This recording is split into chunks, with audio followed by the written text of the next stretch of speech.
Welcome to Down in SA, aka Down in San Antonio, Texas, that is.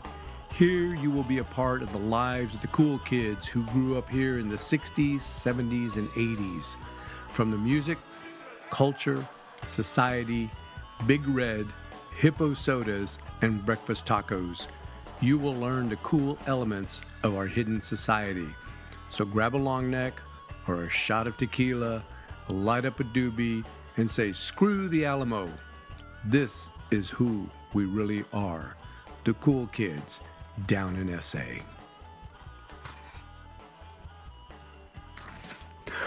Welcome, listeners, to Down in SA. My name is Chick. I'm your host, and today I'm joined by Joe Pugliese, longtime resident, San Antonio citizen, one of the cool kids. Welcome to the show, Joe. Hey, thanks for having me, Chick. I want to ask you, we're going to talk about music and we're going to talk about clubs, but what I'd like to get to is we know that one of the most astute bands on the planet is the Rolling Stones. And the Rolling Stones came and performed at Hemisphere Arena, if I'm not mistaken, in the mid-70s.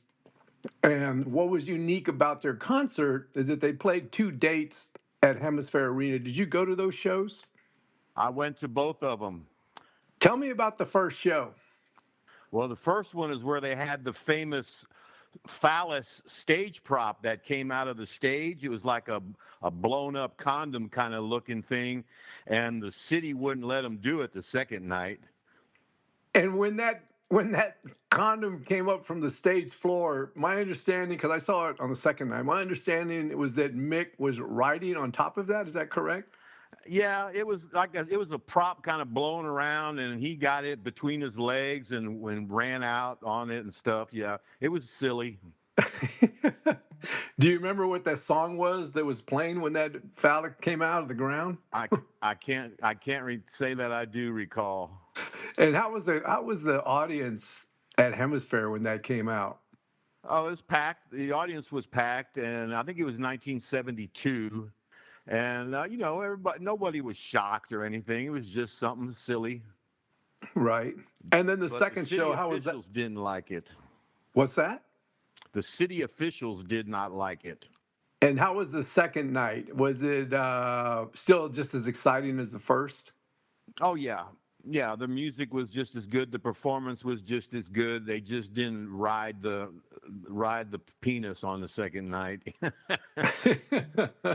Take me through. Take me through a couple of venues, like some of the shows at that in the 70s and in the early 80s. Let me ask you, did you ever go see a performance at the Eastwood Country Club? I did, but I couldn't get in, so I watched it through the window. And what show was that? Do you remember? Gosh, I used to know. Uh, I can't remember one of the old famous blues artists, but I was 17, so I couldn't get inside, and I just watched them through the windows, like I said. And tell me about But the some, Eastwood Country Club, like what you remember of it. I mean, did you eventually go back when you became older? yeah, I went back and went inside and had cocktails and stuff when I was of age, but it was just a neat old place on the east side, and you could BYOB, bring your own whiskey in there and buy setups and ice and stuff. And they had touring blues artists that were famous, and before our time it was still famous then. A lot of artists would go there and hang after they would play in downtown San Antonio, because as you may remember, black artists couldn't stay on this side of the east side. They would perform there. Louis Armstrong would play at the Cameo and everything, but he'd have to go back on the east side for his hotels and restaurants and stuff.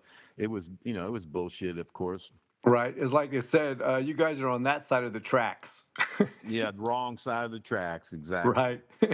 Where those tracks that run right next to the Alamo Dome, so in Hayes Nowadays, Bridge. yeah. Yep, and downtown right there, St. Paul Square area. Right. And what about take me to the venue of Flores Country Store out there in Helotes? Did you see I remember we would go out there and see Willie Nelson for like $4. We'd pay the Exactly. cover and go out, and we'd see like a lot of rising country stars that performed out there. Do you remember some of the shows you saw there? Well, I'll tell you this. I moved to San Antonio with my family in June of 1966. And I came from Pennsylvania, a small steel town in Pennsylvania, and we knew who Willie Nelson was because of, his songs that he wrote. So when we moved to San Antonio and Willie Nelson was playing, my parents went to see him and they took me, and it was this late 60s, paid just a couple dollars. And as the story says, after the show, Willie was sweeping up inside Flores Country Store after his performance.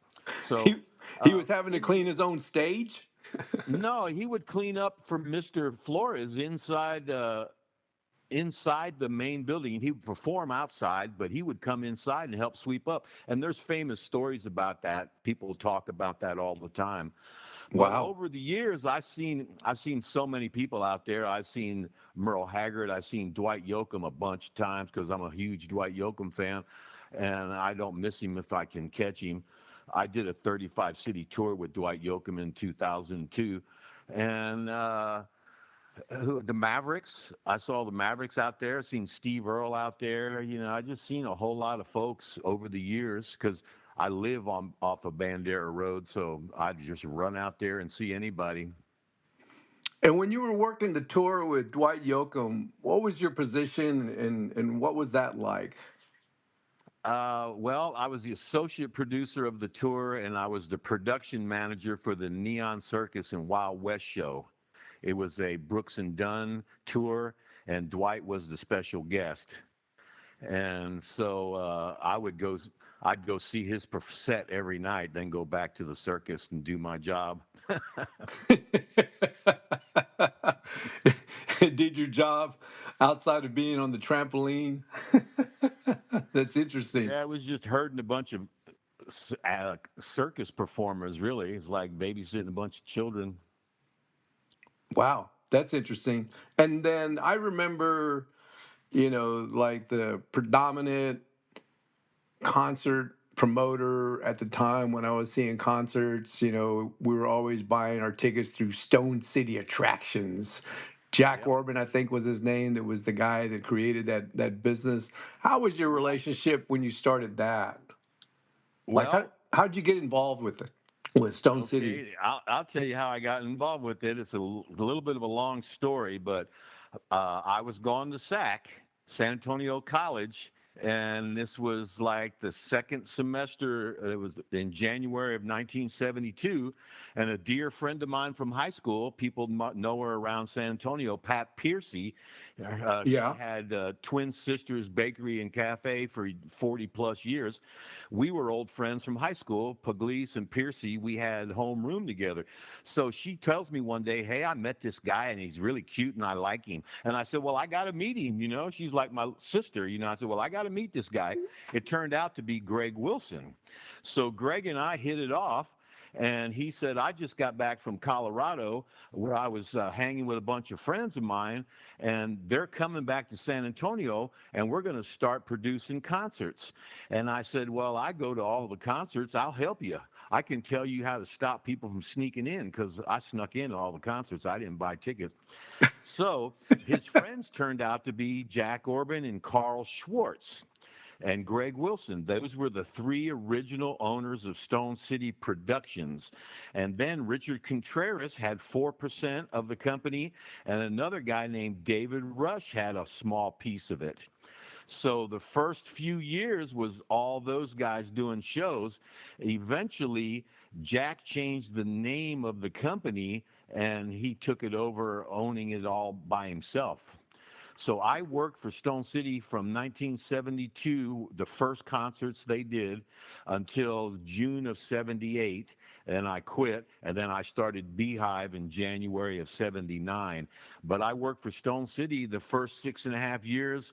And we went from doing concerts in San Antonio at old little venues to the Sunken Gardens to the Municipal Auditorium And then we really started getting traction because we were doing a whole bunch of acts. I remember we did Steve Miller and Boz Scaggs, and then we did Mountain. Oh And yeah. I was a big Mountain fan, and I'm standing on the side of the stage with a flashlight, getting ready to hold the curtain back so Leslie West and Felix Pappalardi can take the stage. And I thought, I'm in the big time business, I'm in the big time. I was 20 years old. Nice, man. I And love so mountain. we went from doing shows in San Antonio, Texas, one market, to 16 markets in Texas, Arkansas, and Oklahoma. And what were some of the other bands like? Were you bring what like European bands were you headlining on Stone City that came through?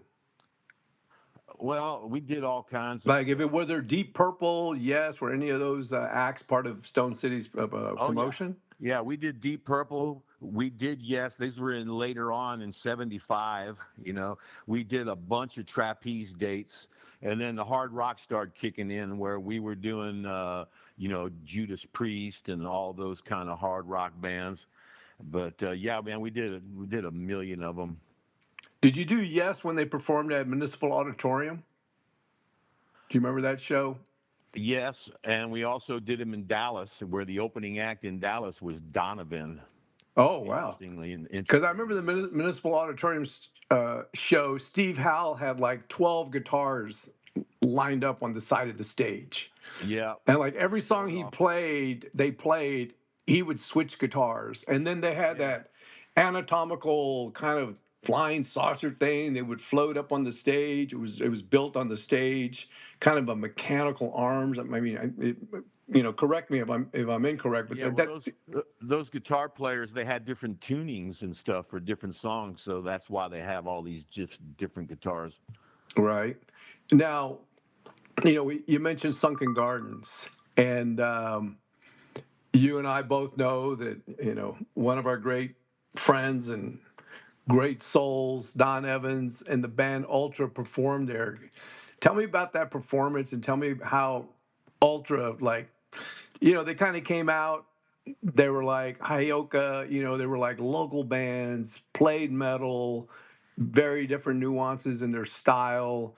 And I have an album, their only album that they ever pressed, the White Album, that's only got one side with tracks and the other side doesn't. But tell me about that show that was there at Well, Sunken Gardens. well, as you know, Don was one of my best friends. I met him in '71, and so as we went through the '70s, he played in different bands, and he was in Ultra. And Galen Niles was a guitar player, and Scott Stevens was a bass player, and I casually knew Scott from the music store business, and Larry McGuffin was a friend of mine, and so when they started playing, I liked their stuff. And if you know, Don was quirky. He was a good vocalist, but he was also a performing artist. So he would wear odd clothes and do different things.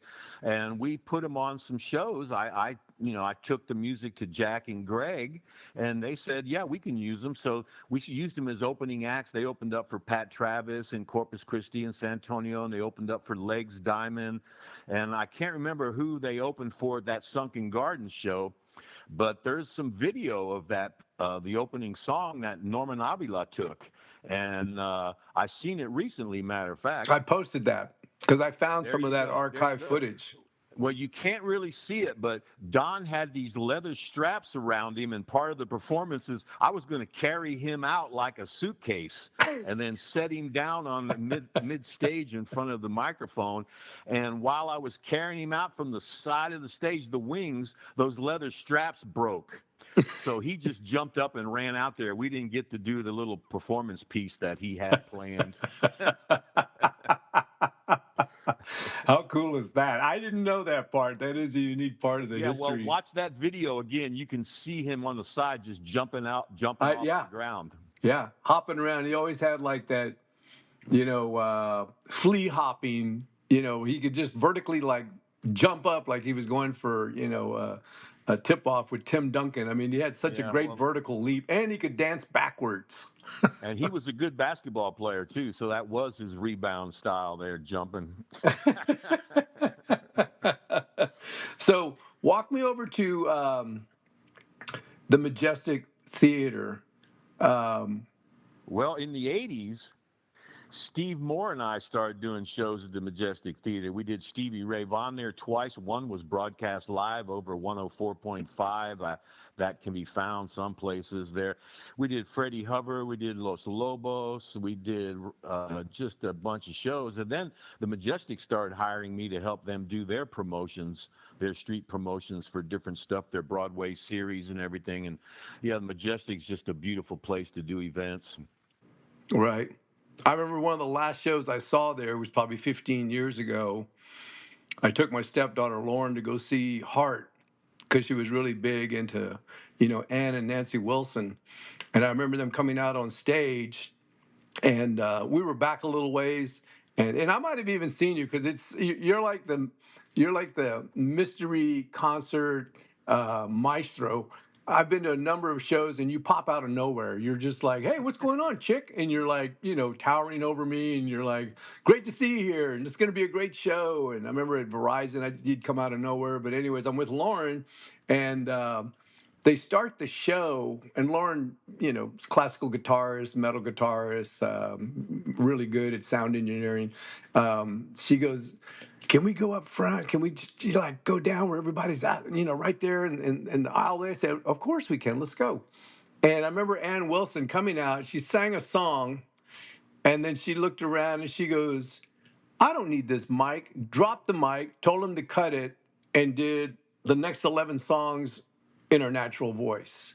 Wow. Because the Majestic was, you know, Acoustically perfect. it was, yeah, it would be like singing at Carnegie Hall. I mean, I'll never forget that. And Lauren looked at me, she goes, "Do you think she can really do this?" And I said, "Let's stay for a couple of songs and then let's go back to our seat and see how it sounds." And so, she's there looking at Nancy Wilson, riffing on steel. And then we go back and she's like, "I can't believe this." She goes, "Can I run upstairs and listen to her?" I said, "You can go anywhere you want, Lauren." And so she went up there, she came back down, and she goes, "I've never heard such a powerful voice ever." And that's like one of my last memories of seeing, a great show at the Majestic. But I'd seen numerous shows there also. Coincidentally enough, Hart played at the Majestic 3 dates ago, March the 3rd. Oh, wow. And my buddy went and said that Ann's voice, she still had it. She was hitting all the high notes with power. That was just 3 nights ago. Yeah. How about that? She's amazing, man. The whole band is, the whole band is. And what about like, take me through, um, take me through some of those other venues. Like, did you guys do any, or did you do any promotions or see shows out at the Cibolo Creek Country Club out in Selma? I'd just go see Tony Price out there all the time and Cecil and Sylvia, but I didn't do any events there. I did some events at Daddy's that I was real proud of. Huey Lewis and the News' first show. Did Prince's guitar player Des Dickerson there. Where was Daddy's at? I remember the name, but I don't remember the venue. Fredericksburg Road. Daddy's was on Fredericksburg Road. Oh, it's on if you're leaving Fredericksburg Road north of the city, it was on the right-hand side in a big strip center, right? Yeah, if you're going west on Fredericksburg, it was on the right. Right. I also did Gary Rossington at the Woodlawn Theater one time. The guitar player from Leonard Skinner, he did a solo gig there, and that was fun. And I did Albert Collins there at the Woodlawn Theater one time, and the number 2 dinners were the opening act. That's the show that I was trying to remember when Albert Collins came off the bus, and I think that's the one that I was trying to reference where he says, "Where's my cash? Where's my money?" I remember you telling me that backstory before he would before he would enter. Yeah, before he would play. It's like, "Where's my money?" Yeah. Because Albert would drive his own bus. Yeah. When he pulled up driving his own bus. I did a couple gigs with him, and every time I did, he would drive his own bus. And I said, "What do you drive your bus for?" He said, I just like to do it." But then I did some gigs at the Bonham Exchange that I was real proud of. I was doing local punk bands and new wave bands there. Then I started doing some national acts, and Nick Lowe and Paul Carrick. Wow. Paul Carrick had some hits at the time, "Tempted by the Fruits of Another," and then we moved it up into the ballroom, and we did a bunch of shows up there, like Joe King Carrasco, the Bangles, Wall of Voodoo, Iggy Pop, which is one of my all-time favorite concerts I ever did, and Tell me just about had the some. Bonham Exchange, because there's a lot of people that go to San Antonio. They actually go to the Alamo. They kind of walk around it.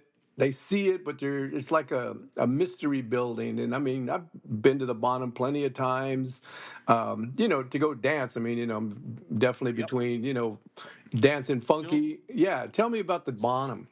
It's still the best dance place in town. It was built in 1891 as the Turnverein Building, which was a Jewish German social club.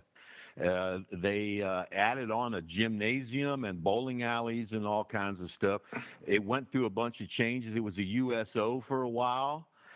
It was a post office building for a while, and then they just shut it down right before World War II, and it sat empty for a long time.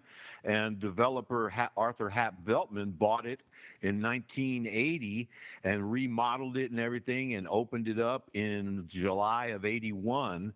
And Hap was a friend of mine, and I said, "Man, let me start doing bands here." So he gave me Thursday nights. We called it Alternative Music College Night, and I started doing punk bands there, like the Mystery Dates and the Blast and the Ideals, and just different bands. And then we started doing national acts. And we did that for a long time. Even after I stopped doing bands, some promoters out of Austin, Jim Ramsey, he ended up bringing the Ramones in there, and he ended up bringing the Bangles. No, I mean, Debbie Harry from the Blondie. He brought her in there, and it's still going. I'm on the board of directors of the Bonham Exchange right now, matter of fact.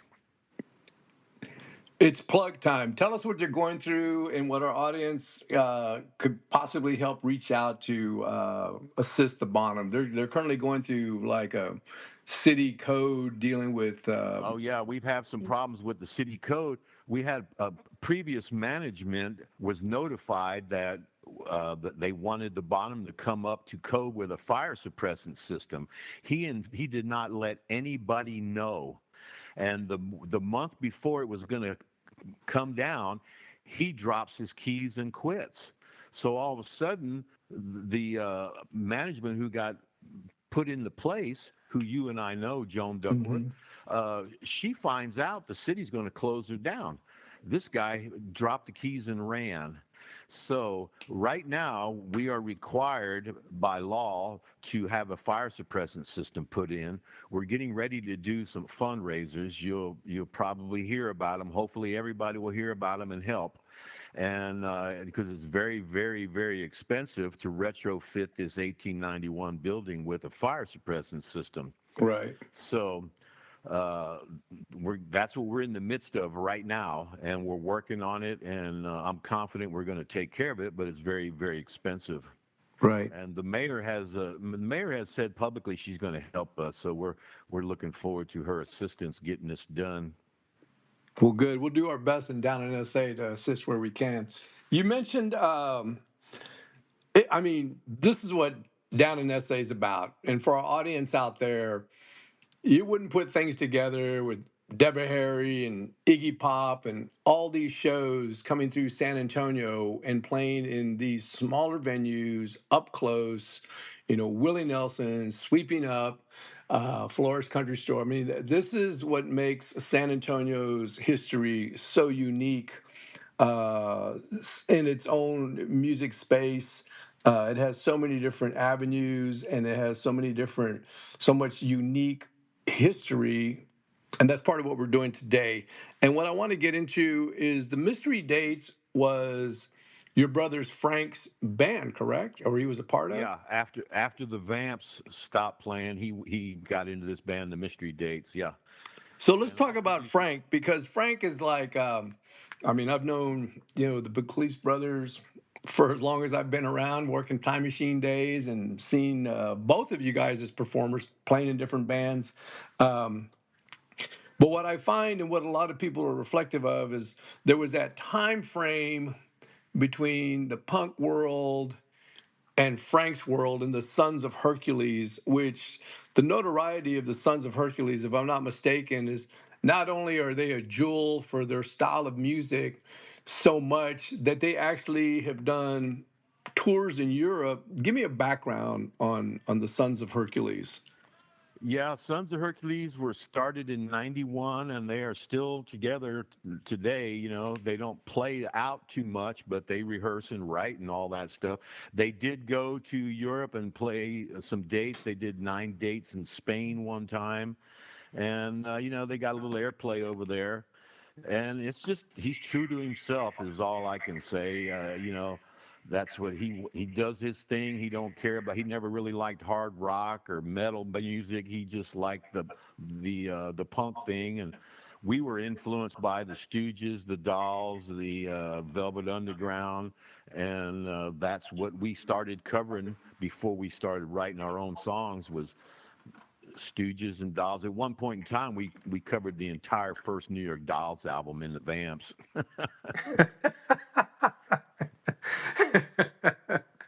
Well, if anyone out there gets a chance to see the Sons of Hercules, there's no doubt you've got to stop down, pay your cover, and go see Frank and the boys play because they put on a great show and it's nonstop. It's thunder under your feet.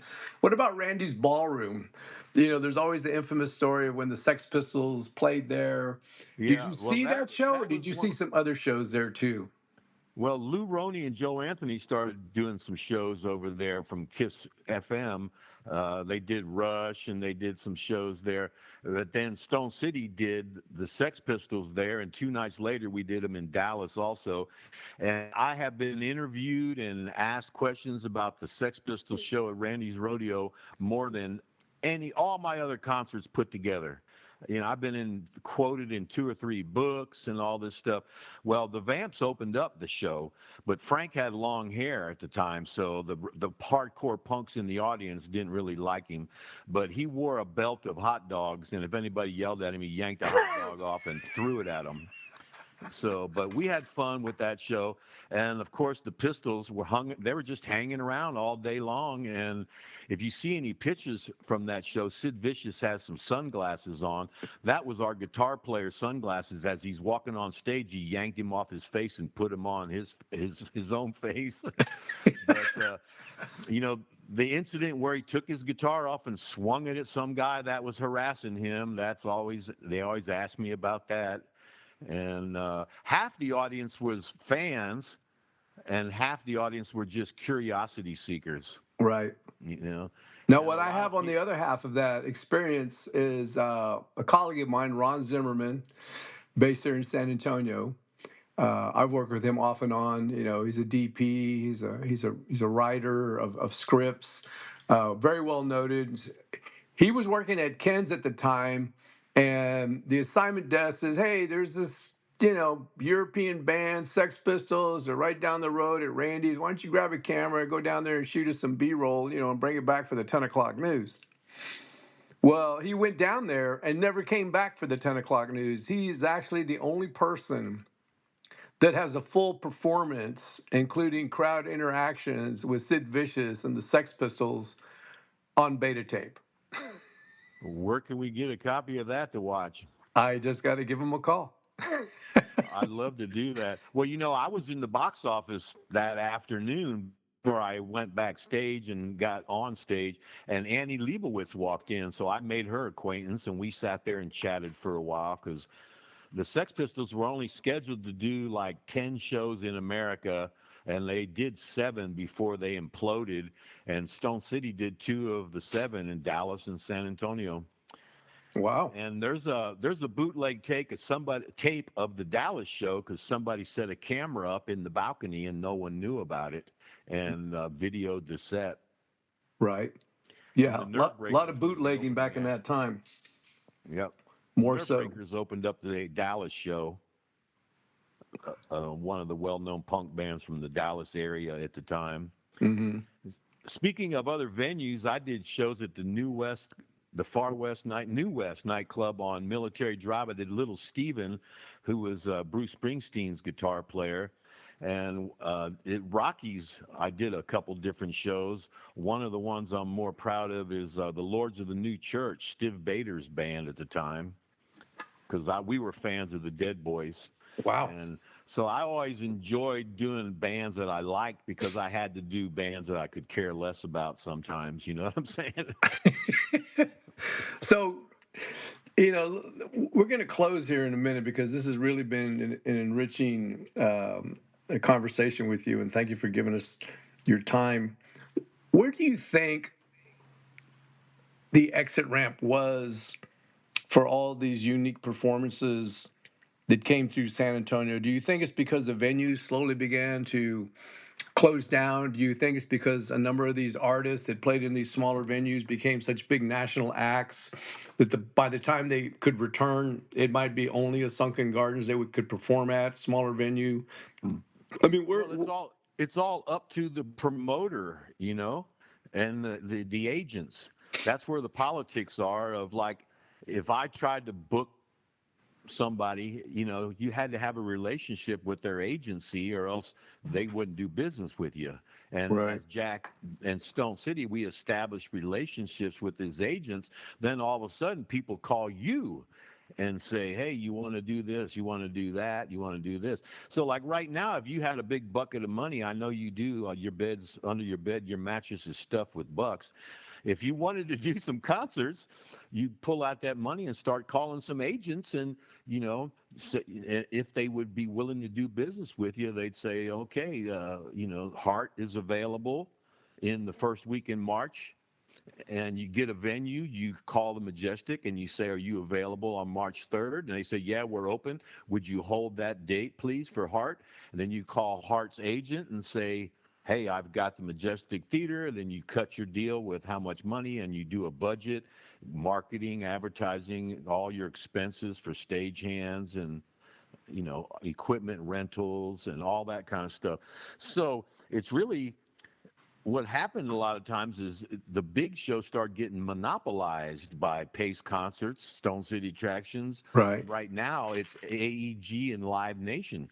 Live Nation monopolizes some venues, like the Aztec Theater, I think, is a Live Nation venue right now. Yeah. So there's a lot of politics involved. It's money and politics involved in booking these shows, which was not the case 52 years ago when I got into business, Right.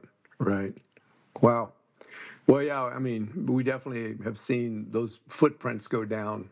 Ticketmaster, Live Nation, and of course, a lot of conflict between, the purchaser of a ticket to go see a show, and yeah, it's just like they say, nothing's better than the good old days, and nothing's better than some of the good old days in San Antonio. Well, look, we're going to wrap it up here.